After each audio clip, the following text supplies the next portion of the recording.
Reflective sticker ಹಚ್ಚೋದ್ರಿಂದ ಹಿಂದೆ ಬರ್ತಿರುವಂಥ ವೆಹಿಕಲ್ಗಳಿಗೆ ಮುಂದೆ ಯಾವುದೋ ವಾಹನ ಹೊಟ್ಟಿದೆ ಮತ್ತು ಅದರ ಮೇಲೆ ಬೆಳಕು ಬೀಳೋದ್ರಿಂದ ರಿಫ್ಲೆಕ್ಟ್ ಆಗೋದ್ರಿಂದ ಮುಂದೆ ಏನೋ ವಸ್ತು ಇದೆ ಅಂಥೇಳಿ ನೈಟ್ ಟೈಮ್ನಲ್ಲಿ ಬರುವಂಥ ಹಿಂದಿನ ಚಾಲಕರಿಗೆ ಇಮಿಡಿಯೇಟಾಗಿ ಮುಂದಿರುವ ವಾಹನ ಗುರುತಿಸೋಕೆ ಅನುಕೂಲ ಆಗುತ್ತೆ.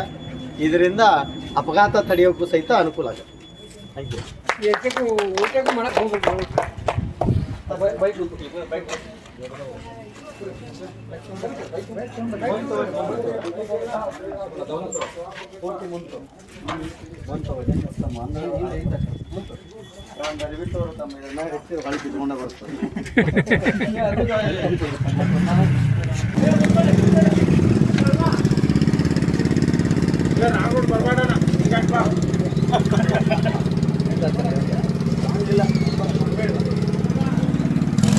ಇನ್ನೇನೋ ಬಂದು ಆಗಿಲ್ಲ.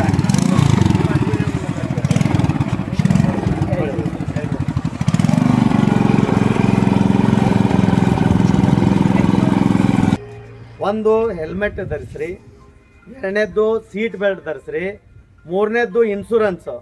ಸತ್ತ ಮೇಲೆ ಎಲ್ಲರೂ ಬರ್ತಾರೆ, ಸರ ಆ ಗಾಡಿಗೆ ಇನ್ಶೂರೆನ್ಸ್ ಇಲ್ಲ ಸರ್, ಏನಾರ ಮಾಡಿ ಸ್ವಲ್ಪ ಡ್ರೈವರ್ನ ಚೇಂಜ್ ಮಾಡಿರಿ, ಇನ್ಶೂರೆನ್ಸ್ ಗಾಡಿ ಇದ್ದದ್ದು ಹಾಕಿರಿ. ಈ ಕಾಲದಾಗ ಅದನ್ನು ಇನ್ಶೂರೆನ್ಸ್ ಇದ್ದಿದ್ದು ಗಾಡಿ ಹಾಕಿ ಮಾಡುವಂಥ ಇದು ಇದೆಯಾ? ಇಲ್ಲ. ಯಾಕಂದರೆ ನಾವು ಹೋಗೋಕ್ಕಿಂತ ಮುಂಚೆ ಇಲ್ಲಿ ನಿಂತವರೆಲ್ಲ ವಿಡಿಯೋ ಮಾಡ್ತಿರ್ತಾರೆ. ಹಾಂ, ಪೊಲೀಸರು ಹೆಲ್ಪ್ ಮಾಡಲಿ, ಪೊಲೀಸರು ಏನು ಹೆಲ್ಪ್ ಮಾಡೋದು? ನನ್ನ ನೌಕರಿ ಕಳ್ಕೊಂಡು ನಿಮ್ಗೆ ಹೆಲ್ಪ್ ಮಾಡೋಕ್ಕಾಗತ್ತಾ?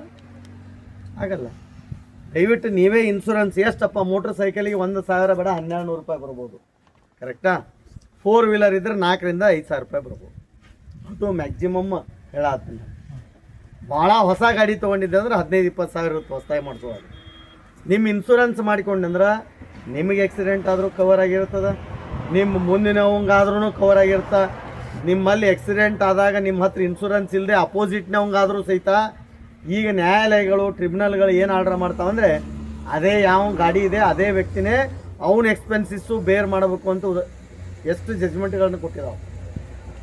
ಮಾನಿಟ್ರಿ ಬೆನಿಫಿಟ್ಟು, ಮಾನಿಟ್ರಿ ಲಾಸ್ ಆಗುತ್ತೆ, ಅದರ ಹಣಕಾಸಿನ ತೊಂದರೆ ಆಗುತ್ತೆ ನಿಮ್ಗೆ. ಅದ್ರ ಜೊತೆ ನಿಮ್ಮದು ದಿನನಿತ್ಯದ ಕೆಲಸ ಬಂದಾಗುತ್ತೆ. ಗಾಡಿ ನೀವು ರಿಲೀಸ್ ಮಾಡ್ಬೇಕಾದ್ರೆ ಪೊಲೀಸ್ ಸ್ಟೇಷನ್ನಾಗ ಇನ್ಶೂರೆನ್ಸ್ ಇರಲಿಲ್ಲ ಅಂದ್ರೆ ರಿಲೀಸ್ ಮಾಡೋಂಗಿಲ್ಲ.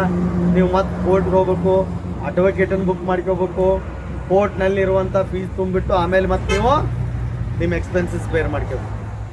ಅದಕ್ಕೆ ದಯವಿಟ್ಟು ನನ್ನ ಮನವಿ ಏನಂದ್ರೆ, ಮೋಟ್ರ್ ಸೈಕಲ್ ಹತ್ತೋಕ್ಕಿಂತ ಮುಂಚೆ ಹೆಲ್ಮೆಟ್ಟು, ಇನ್ಶೂರೆನ್ಸ್, ನಿಮ್ಮ ಲೈಸೆನ್ಸ್ ಇಷ್ಟನ್ನು ಖಾತ್ರಿ ಪಡಿಸ್ಕೊಂಡ್ರಂದ್ರೆ ಅಚಾನಕ್ ಆಗುವಂಥ ನಡೆಯುವಂಥ ಘಟನೆಗಳಿಗೂ ಸಹಿತ ಆ ಫ್ಯಾಮ್ಲಿಗಳು ಸಫರ್ ಆಗಲ್ಲ.